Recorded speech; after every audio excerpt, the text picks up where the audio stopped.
Bismillahirrahmanirrahim. In the name of Allah, the most beneficent, most merciful.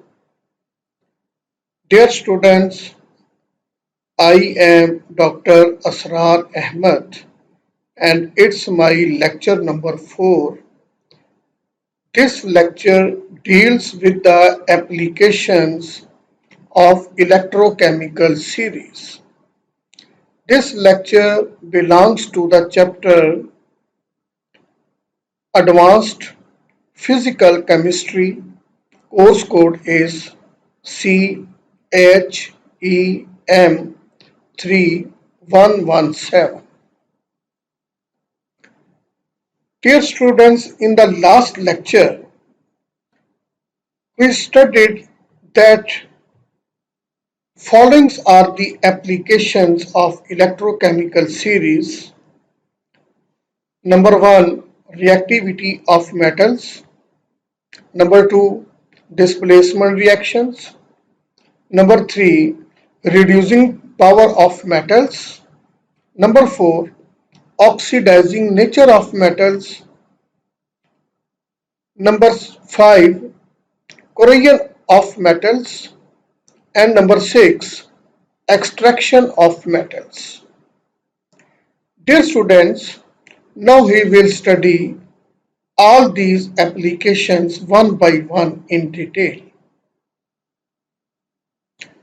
Dear students, with reference to the reactivity of metals, the point is to remember that the activity of a metal depends upon its tendency to lose the electron.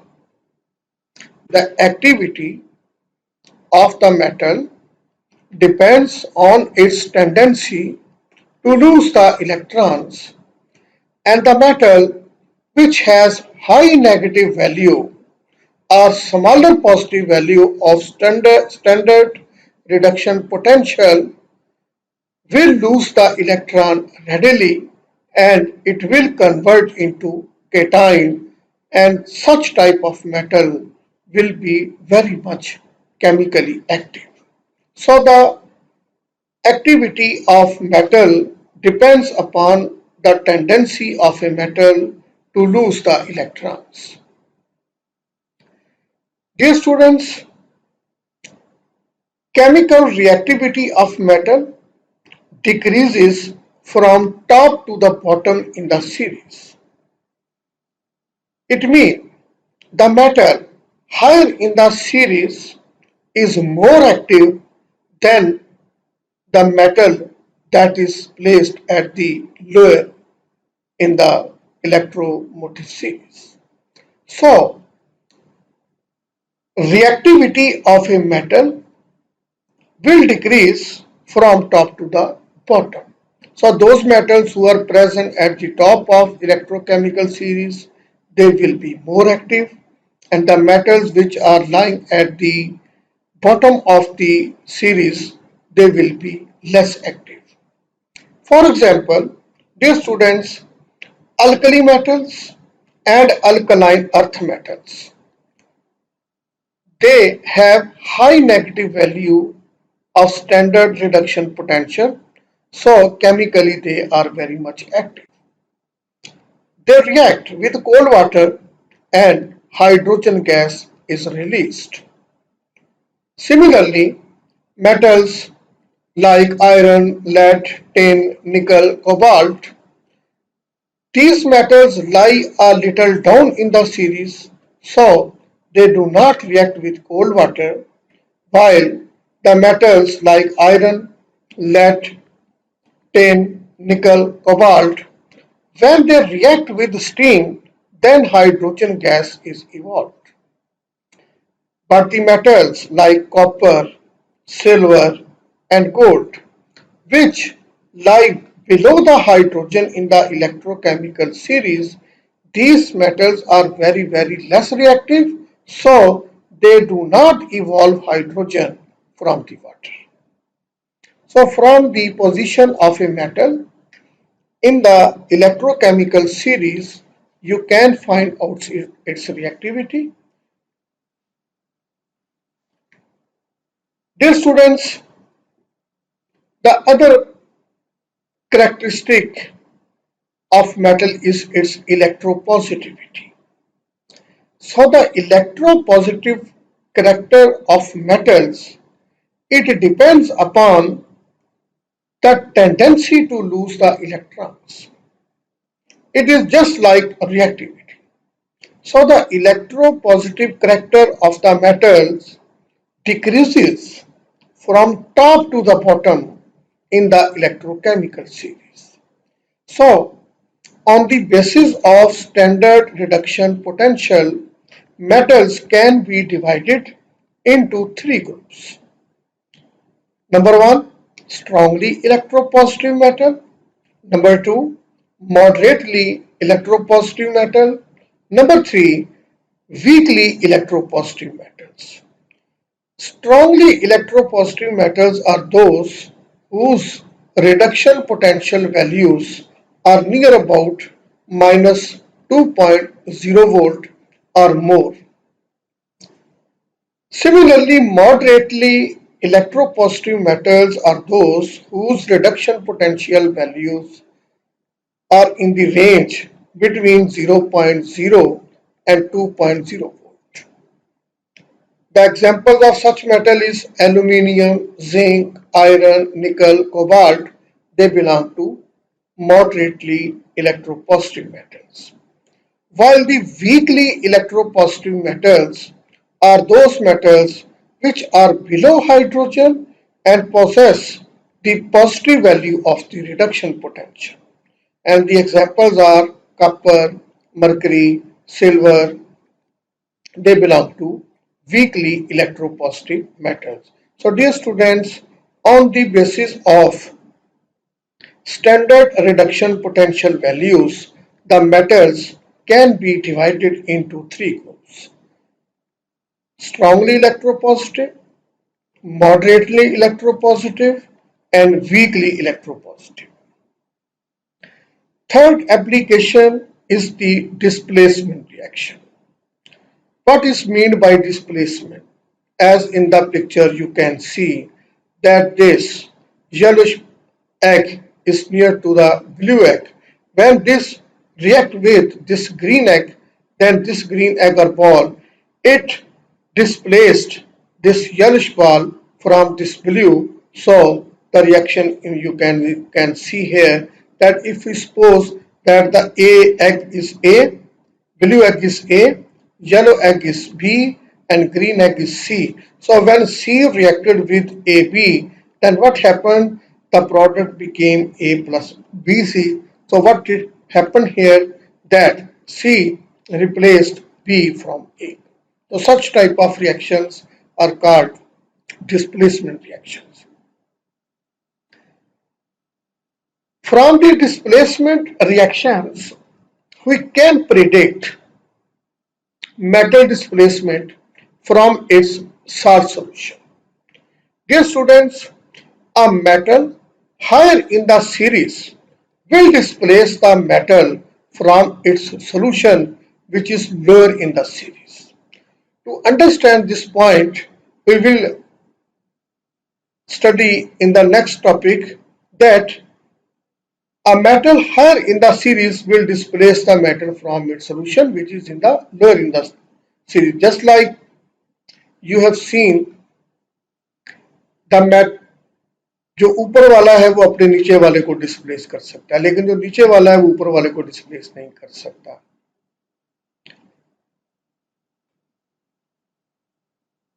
इसी तरह when metals are arranged according to their reduction potential values, then a metal who is in the upper position, they can displace the metal that's present on the lower position.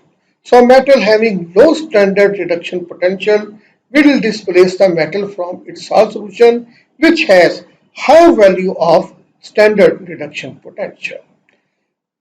A metal higher in the series has greater tendency to provide electrons to the cations of metal that can be precipitated.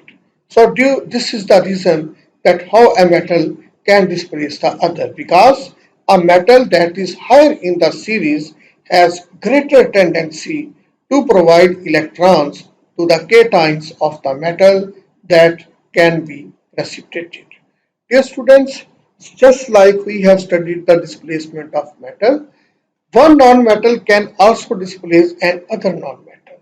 So, a non-metal that is higher in the series having high value of reduction potential will displace another non-metal with the lower reduction potential. So, you can say the non-metal which possess high positive reduction potential have the tendency to accept electrons readily. The example is very much clear that chlorine can displace bromine and iodine from the bromides and iodides. The example is clear here. This is the oxidation half reaction. Two iodine release two electron and iodine molecule produced. Reduction half reaction for chlorine Cl2, it gained two electron, it produced two chlorine atom. Here you can say it is Cl, here it is the Cl, and cell reaction you can write that Cl2 plus 2 potassium iodide. So what will happen that this chlorine will displace iodine and the product will be 2 KCl plus iodine. Dear students, the activity of electronegative character or oxidizing nature of the non-metal increases as the value of reduction potential increases. Dear students, the very important point here is that displacement of hydrogen from the dilute acid by metal, that which metal can displace hydrogen. So the answer is very simple, that the metal which can provide electrons to the hydrogen ions present in the dilute acid for reduction can evolve hydrogen. So the metal which produces, which provides electron to the hydrogen, that will be able to release hydrogen. So this is the reaction. If you see here that the manganese, it loses electron, it produces Mn raised to power n plus 1, if it releases n electron. So reduction half reaction 2H plus 1 plus 2 electrons, it will release hydrogen. So these electrons will be provided by this metal. If this metal provides electron to the hydrogen, then this hydrogen will be released. So the metal having negative values of reduction potential possess the property of losing electrons. So when they react with their solution, they can release hydrogen from the solution. Similarly, metals occupying top position in the electrochemical series, they can liberate or evolve hydrogen from the dilute.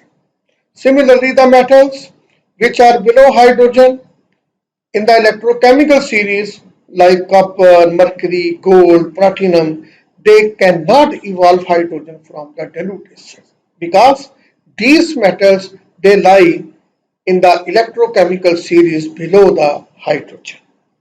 Similarly, dear students, displacement of hydrogen from water, then you have to remember that iron and the metals above iron and the metals which lie above the iron in the electrochemical series, they can evolve hydrogen from the water. And the tendency decreases from top to bottom in the electrochemical series. Dear students, for example, alkali metals and alkaline earth metals, they can liberate hydrogen from cold water. But mercury, zinc and iron, they liberate hydrogen from hot water or steam. The other application is the reducing power of metals. Then students, you have to remember that reducing nature of metal depends on the tendency of losing electrons. More the negative reduction potential, more is the tendency to lose electrons. More is the negative reduction, more is the tendency to lose electrons. So dear students, reducing nature decreases from top to bottom in the electrochemical series, and the power of reducing agent increases as the standard reduction potential becomes more and more negative. Dear students, for example, if you compare sodium with zinc, then sodium is more stronger reducing agent than zinc, and zinc is more stronger reducing agent than iron. So if you compare sodium, zinc and iron, then you can see that sodium will be more stronger reducing agent as compared to zinc, and zinc will be more stronger reducing agent than the iron. This is the reduction potential of sodium, zinc and iron. The reduction potential of sodium is minus 2.71, for zinc minus 0.76, iron minus 0.44. So the negative values are decreasing from sodium to iron. So from this data you can have an idea that reducing nature will decrease from sodium to iron. So sodium will be the more stronger reducing agent as compared to zinc, and zinc will be more stronger reducing agent as compared to iron. Dear students, alkali metals and alkaline earth metals, they are the strong reducing agents.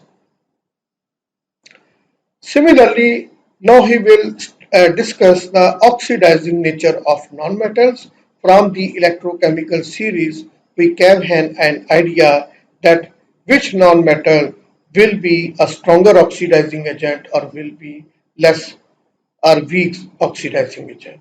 So dear students, here it is again the point have to remember that oxidizing nature depends on the tendency to accept electrons. This is the point. Oxidizing nature depends on the tendency to accept the electrons. So the more the value of reduction potential, higher is the tendency to accept electrons. So dear students, oxidizing nature increases from top to bottom in the electrochemical series, and the strength of an oxidizing agent increases as the value of reduction potential becomes more and more positive. So here is the example of fluorine, chlorine, bromine, iodine that belongs to the halogen group. Dear students, fluorine will be a stronger oxidizing agent as compared to chlorine, bromine, iodine, because fluorine is stronger oxidizing agent than chlorine, bromine and iodine, while chlorine will be more stronger oxidizing agent than bromine and iodine. Similarly, bromine will be more stronger oxidizing agent than iodine. If you see here that the reduction potential of iodine is 0.53, for bromine plus 1.0, for chlorine plus 1.3, for fluorine plus 2.8. Here, the reduction potential of the fluorine is very high as compared to chlorine, bromine, and iodine. So it will be a very strong oxidizing agent. The next point is corrosion of metals. Dear students, as far as corrosion of metal is concerned, then first of all we have to understand that what is meant by corrosion. According to English dictionary, the corrosion is defined as deterioration of a substance because of its reaction with its environment. But in chemistry, ordinary corrosion, it means that it is a redox reaction by which metals are oxidized by oxygen in the presence of moisture. So the meaning of the both definition is same. In common sense, you can say that the deterioration of a substance because of its reaction with its environment, it is called corrosion. But but ordinary corrosion means a redox reaction by which metals are oxidized by oxygen in the presence of moisture. So dear students, oxidation of metals occur more readily at point of strain. For example, if a steel nail you study, then you will see that the steel nail first corrodes at the tip and head, and the end of the steel nail acts as an anode where iron is oxidized to ferrocene.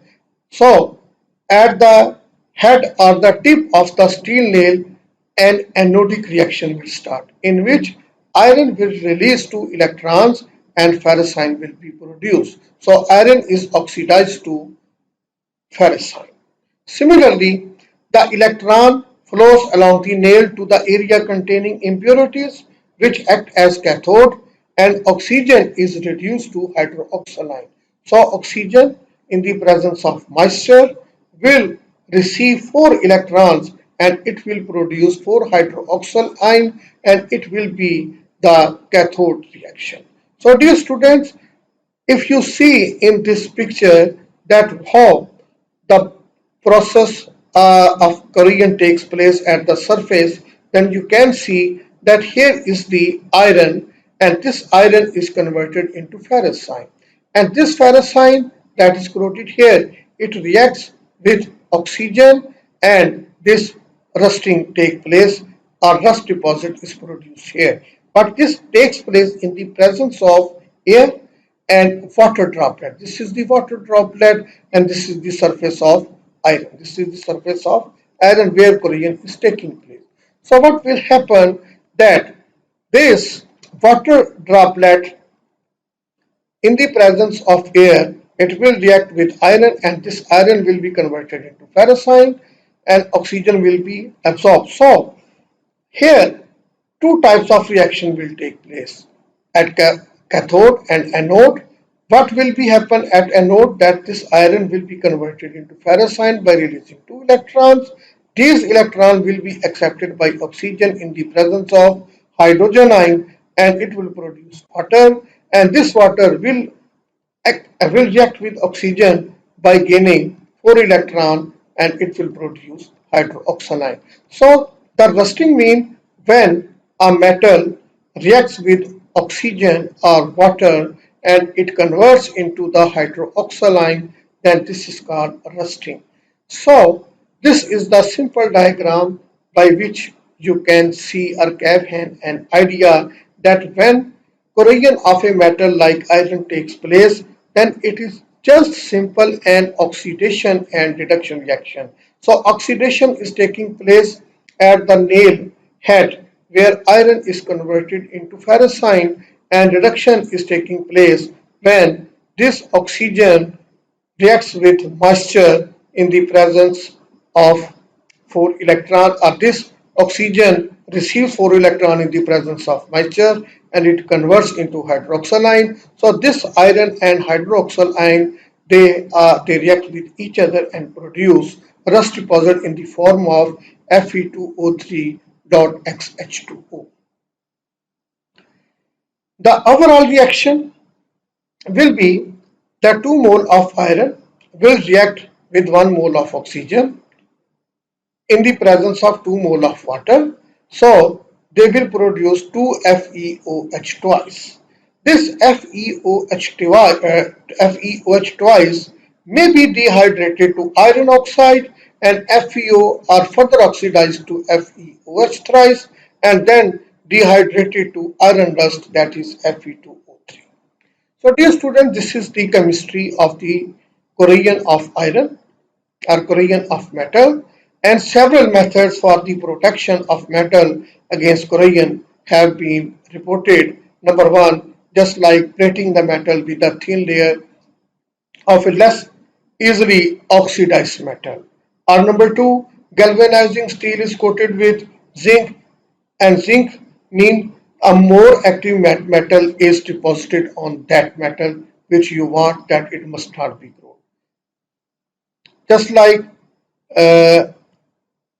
जिसकी चादर आपने सुना होगा जिसमें चादर होती है लोहे की लेकिन उसके ऊपर जिंक की कोटिंग कर देते हैं क्योंकि जिंक आयरन से ज्यादा एक्टिव है, लिहाजा जब कोरियन का अमल होगा जिंक जो होगी वो ऑक्सीडाइज हो जाएगी और जो आयरन है वो जंग लगने से बचेगा. This is called galvanising steel. After that extraction of metal mean a more electropositive metal can displace a less electropositive metal from its salt solution. And this principle is used for the extraction of coinage metal like silver and gold by cyanide process. The detail of this process you have studied in the inorganic chemistry. Silver from the solution containing sodium argentocyanide NaAgCN twice. Sodium argentocyanide NaAgCN twice. It can be obtained by addition of zinc as it is more electropositive than silver. So when you react this zinc with sodium argentocyanide, so the product will be silver and the other product will be sodium zinc cyanide or sodium disodium zinc tetracyanide. Dear students, this is the general concept that if we go from top to bottom in the electrochemical series, then what properties of the metal will change. So dear students, just have an idea that if we go down the series in the electrochemical series, then reduction potential will decrease. Oxidation potential increases. Non-metallic properties decrease while metallic properties increase. Strength of strength of reducing agent increases while strength of oxidizing agent decreases. Reactivity of non-metal decreases while reactivity of metal increases. Similarly, electronegativity of non-metal decreases while electronegativity of metal also decreases. Similarly, electropositivity of non-metal increases and electropositivity of metals it also increases. While the thermal stability of metal oxide it will also increase. So these are the properties of the elements when we go from top to the bottom in the electrochemical series. Dear students, thank you very much. Take care of yourself. Allah Hafiz.